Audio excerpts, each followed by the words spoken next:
ഇപ്പോൾ കാണുന്നത് പൾസർ സുനി അടക്കമുള്ള പ്രതികളുമായി കോടതിയിൽ വിയ്യൂർ ജയിലിൽ നിന്നും കോടതിയിലേക്ക് എത്തുന്ന പോലീസ് വാഹനത്തിന്റെ ദൃശ്യങ്ങളാണ്. കൂട്ടബലാത്സംഗം അടക്കമുള്ള കുറ്റങ്ങൾ പ്രതികൾക്ക് തെളിഞ്ഞതാണ്. ജീവപര്യന്തം തടവ് അല്ലെങ്കിൽ 20 വർഷം കഠിന തടവ് ശിക്ഷ കിട്ടാവുന്ന 10ഓളം പ്രധാനപ്പെട്ട വകുപ്പുകൾ ഈ പ്രതികൾക്കെതിരെ ഉണ്ട്. ജഡ്ജി ഹണിയം വർഗീസ് കോടതിയിലേക്ക് എത്തിയിട്ടുണ്ട് എന്നാണ് അറിയാൻ കഴിയുന്നത്. അല്പസമയത്തിനകം കോടതി മുറിയിൽ ജഡ്ജി എത്തിയാൽ 1 മുതൽ 6 വരെയുള്ള പ്രതികളോട് പ്രതിക്കൂട്ടിൽ കയറി നിൽക്കാൻ ആവശ്യപ്പെടും. തുടർന്ന് ഓരോ വകുപ്പുകളായി പ്രതികൾക്കെതിരെയുള്ള കുറ്റവും അതിനുള്ള ശിക്ഷയും വ്യക്തമാക്കും. എന്താണ് പ്രതികൾക്ക് പറയാനുള്ളതെന്ന് കേൾക്കുമെന്നുള്ളതാണ് നേരത്തെ പൾസർ സുനിയുടെ അഭിഭാഷകൻ പറഞ്ഞത്. ഈ പ്രതികൾ ഏതെങ്കിലും തരത്തിൽ ദയർഹിക്കുന്നില്ലെന്നും അവർക്ക് കടുത്ത ശിക്ഷ നൽകണം എന്നും പ്രോസിക്യൂഷൻ ജഡ്ജി ഹണിയം വർഗീസ് ജയിൽ കോടതി മുറിയിലേക്ക് കയറുന്ന ദൃശ്യങ്ങളാണ് പ്രേക്ഷകർ കണ്ടത്. വിയ്യൂർ സെൻട്രൽ ജയിലിൽ നിന്നും രാവിലെ തന്നെ ഏകദേശം 1 മണിക്കൂറോളം യാത്ര ഉണ്ടെന്ന് തോന്നുന്നു. അപ്പോൾ അവിടുന്ന് രാവിലെ തന്നെ എത്തിയിട്ടുണ്ട്. ആലുവയിലേക്ക് എത്തുന്നു അല്ലേ? സമയത്തിനകം പ്രതികളുമായുള്ള വാഹനം അങ്ങോട്ടേക്ക് എത്തും. കോടതി നടപടികൾ തുടങ്ങാറായിരിക്കുന്നു. ആദ്യം ഉണ്ടാവുക ഈ ശിക്ഷാവിധി പ്രസ്താവം എന്നുള്ളതല്ല. അതിനു മുൻപ് ഇപ്പോൾ നേരത്തെ പറഞ്ഞതുപോലെ പ്രോസിക്യൂഷന്റെ ആവശ്യമുണ്ട്. പരമാവധി ശിക്ഷ അത് വാങ്ങിക്കൊടുക്കുക എന്നുള്ളതാണ്. അപ്പോൾ ആ രീതിയിൽ ഉള്ള ഒരു ചെറിയ രീതിയിലുള്ള വാദം അവിടെ നടക്കും. ഒപ്പം തന്നെ പ്രതികളുടെ അഭിഭാഷകർ അവർ ആവശ്യപ്പെടാൻ പോകുന്നത് ശിക്ഷയിൽ ഇളവ് വേണം. ഇപ്പോൾ നേരത്തെ പറഞ്ഞതുപോലെ 5ഉം 6ഉം പ്രതികൾക്കൊക്കെ ആനുപാതികമായിട്ട് അവർ ഈ കുറ്റകൃത്യത്തിൽ ഉൾപ്പെട്ടിട്ടില്ലേ അതനുസരിച്ചിട്ടുള്ള വാദങ്ങൾ നടന്നിരുന്നു. അതിൽ ആർക്കെല്ലാം കൃത്യമായിട്ട് ശിക്ഷാവിധി പരമാവധി, അല്ലാത്തവർക്ക് ഇളവ് വേണം. 6ആം പ്രതി കണ്ടക്ടറാണ്, വീട്ടിൽ പോയിരുന്നു എന്നൊക്കെ അഭിഭാഷകൻ പറയുകയുണ്ടായി. ആ രീതിയിലുള്ളൊരു ചെറിയ വാദം നടക്കും. അതിനുശേഷം മാത്രമാകും ശിക്ഷാവിധി പ്രസ്താവിക്കുക.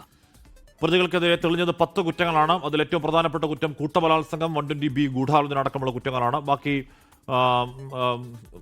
സ്ത്രീത്വത്തെ അപമാനിക്കൽ തുടങ്ങിയ ഒട്ടുമിക്ക പ്രധാനപ്പെട്ട 10 വകുപ്പുകളാണ് ഇവർക്കെതിരെ കുറ്റം തെളിഞ്ഞത്. ജീവപര്യന്തം അല്ലെങ്കിൽ 20 വർഷമെങ്കിലും മിനിമം തടവ് ശിക്ഷ കിട്ടാവുന്ന കുറ്റങ്ങളാണ്. പിന്നെ കോടതി ഇക്കാര്യത്തിൽ അതിനെ കാണുന്നത് എങ്ങനെയാണ് എന്ന കാര്യം നമുക്കറിയില്ല.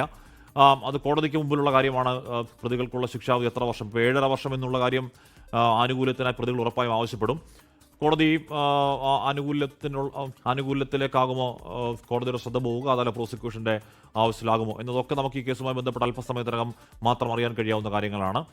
എന്തായാലും ചുമത്തപ്പെട്ടിരിക്കുന്ന തെളിഞ്ഞിരിക്കുന്ന 1 മുതൽ 6 ഉള്ള പ്രതികൾക്കെതിരെ അവർ ഈ പറയുന്ന ഒരു ദിവസക്കൂലിക്കാരനായ ഡ്രൈവറായ പൾസർ സുനി, അല്ലെങ്കിൽ ഇത്തരം കൊട്ടേഷൻ പണികൾ ഇടയ്ക്കൊക്കെ എടുത്ത് നടപ്പാക്കുന്ന പൾസർ സുനി, ആരുടെ താല്പര്യപ്രകാരമാണ്, ആരെ കൊട്ടേഷൻ ഏൽപ്പിച്ചിട്ടാണ് ഈ അതിക്രമം കാട്ടിയത് എന്നതിൽ കൃത്യമായ തെളിവുകൾ വെച്ച് പ്രോസിക്യൂഷൻ കോടതിയിൽ തെളിയിക്കാൻ കഴിഞ്ഞില്ലെങ്കിൽ, അല്ലെങ്കിൽ ആ തെളിവുകൾ കോടതിക്ക് ബോധ്യപ്പെട്ടില്ലെങ്കിലും 1 മുതൽ 6 വരെയുള്ള പ്രതികൾ ഈ കുറ്റകൃത്യം ചെയ്തു എന്ന കാര്യത്തിൽ കോടതിക്ക് സംശയമില്ല. അതിനുള്ള തെളിവുകൾ കോടതിക്ക് ബോധ്യപ്പെട്ടതാണ്, തെളിഞ്ഞതാണ് കൂട്ടബലാത്സംഗം അടക്കമുള്ള കുറ്റങ്ങൾ. അതാണ് കഴിഞ്ഞ ദിവസം 1 മുതൽ 6 വരെ പ്രതികൾ, ബാക്കി പ്രതികളെ വെറുതെ വിട്ടെങ്കിലും കുറ്റമുക്തരാക്കിയെങ്കിലും 1 മുതൽ 6 വരെയുള്ള പ്രതികൾ നേർക്കുനേർ ഈ കുറ്റകൃത്യമായി പങ്കെടുത്തവരാണെന്ന കാര്യം വ്യക്തമായതാണ്.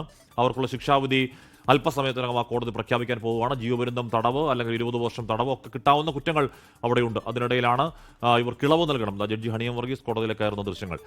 ലോകത്തെവിടെയായാലും ഏത് സമയത്തും 24 വാർത്തകളും ഓഗ്മെന്റഡ് റിയാലിറ്റി പാക്കേജുകളും എക്സ്പ്ലെയിനറുകളും വിശദമായി കാണാൻ ഞങ്ങളുടെ യൂട്യൂബ് ചാനൽ നിങ്ങൾക്ക് സബ്സ്ക്രൈബ് ചെയ്യാം.